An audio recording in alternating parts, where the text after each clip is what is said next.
গায়ে তখন শীত পড়েছে। হঠাৎ কলেরা দেখা দিলে।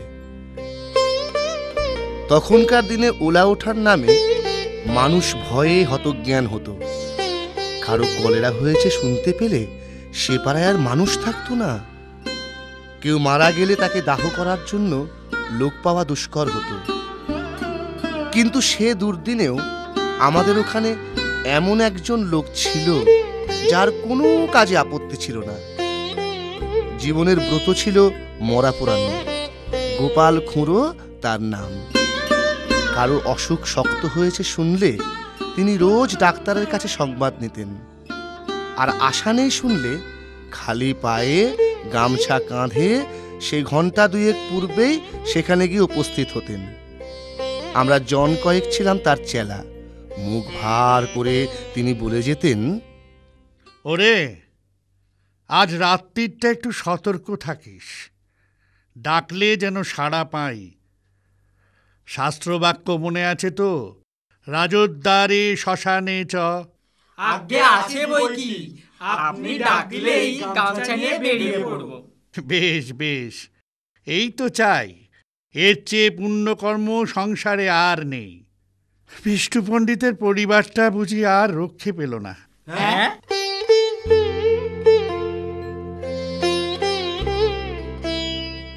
বাংলা স্কুলে বিষ্ণু পণ্ডিতের কাছে ছেলেবেলায় আমরা পড়তাম। নিজে সে চিররুগ্ন আর চিরদিন স্ত্রীর প্রতি নির্ভরশীল ছিলেন। জগতে নিজের বলতে তার আর কেউ ছিল না।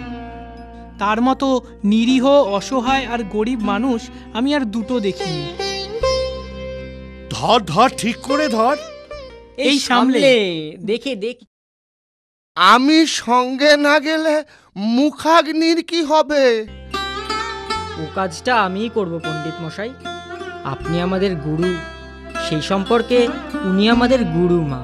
কিন্তু আপনার যা শরীরের অবস্থা, তাতে শ্মশানের এতটা পথ হেঁটে যাওয়া আপনার পক্ষে কি সম্ভব?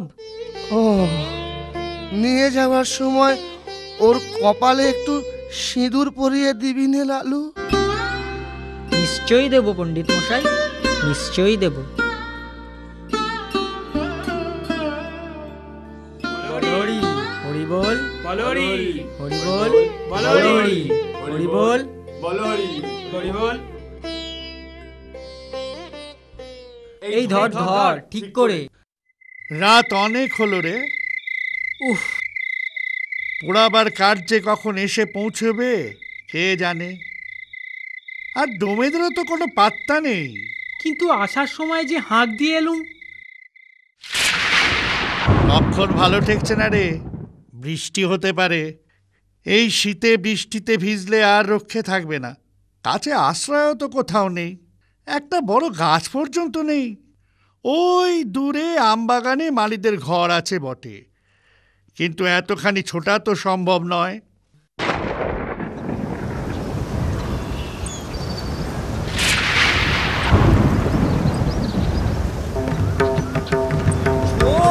ওরে ছোট রে, এই শীতে ভিজলে আর দেখতে হবে না। উফ বাবা, কি দুর্যোগ! যাক, থামলো শেষে। আরে, ওই তো কাঠও এসে গেছে দেখছি, কিন্তু ডোমেদের দেখা নেই কেন? এ ব্যাটারা এইরকমই, শীতে ঘর থেকে বেরুতেই চায় না। এই চল চল, কাঠগুলো আমরা সাজিয়ে ফেলি। কিন্তু লালু, লালু এখনো ফেললো না কেন? সে যে বলেছিল মুখে আগুন দেবে। ভয়ে বাড়ি পালালো না তো? লালুটা ওই রকমই।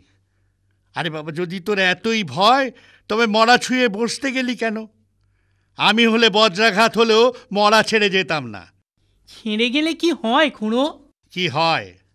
কত কি, শ্মশান ভূমি কি না? আচ্ছা খুড়ো, শ্মশানে একলা বসে থাকতে আপনার ভয় করে না? ভয় আমার? অন্তত 1000টা মরা পুড়িয়েছি জানিস। সত্যিই খুঁড়ো, তোমার গর্ব করা সাজে।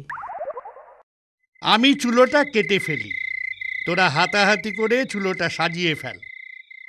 আচ্ছা খুঁড়ো, মরাটা যেন ফুলে দ্বিগুণ হয়েছে না? ফুলবে না? লেপ কাতা সব জলে ভিজছে যে। কিন্তু তুলো জলে ভিজলে তো চুপসে ছোট হয়ে যাবে খুঁড়ো, ফুলবে না তো। তোর ভারী বুদ্ধি, যা করছিস কর। উফ বাবা,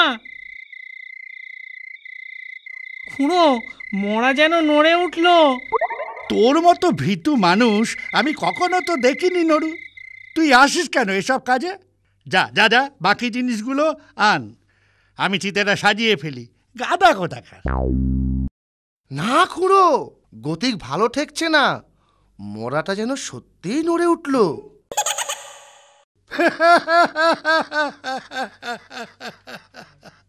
ছোড়ার দল, তোরা ভয় দেখাবি আমাকে, যে হাজারের ওপর মরা পুড়িয়েছে তাকে।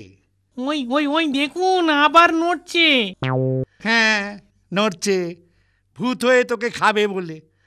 আটা নড়ুকে না, গোপালকে খাবো।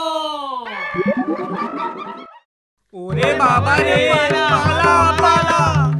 ওরে আমি কি করি রে? ও বাবা গো, গেছি গো, ভূত খেয়ে ফেললে গো। রাম রাম রাম রাম রাম রাম রাম রাম রাম।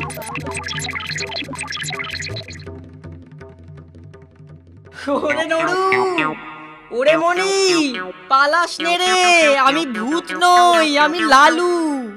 ফিরে আয়, ফিরে আয়। এই থাম থাম থাম, এ যে লাড়ু রে। লালু, ছি ছি ছি ছি ছি, কি ভয়টাই না পেয়েছি বল আমরা। চল চল ফিরে যাই, ও তো লালু। সবাই ভয় পালালে, কিন্তু আমি মরা ছেড়ে যেতে পারলাম না, তাই এই লেপের মধ্যেই গিয়ে ঢুকে পড়েছিলাম। বেশ করেছিলে বাবা, খাসা বুদ্ধি করেছিলে। এখন যাও, ভালোভাবে গঙ্গা মাটি মেখে চান করোগে। এমন শয়তান ছেলে আমি আমার জন্মে দেখিনি।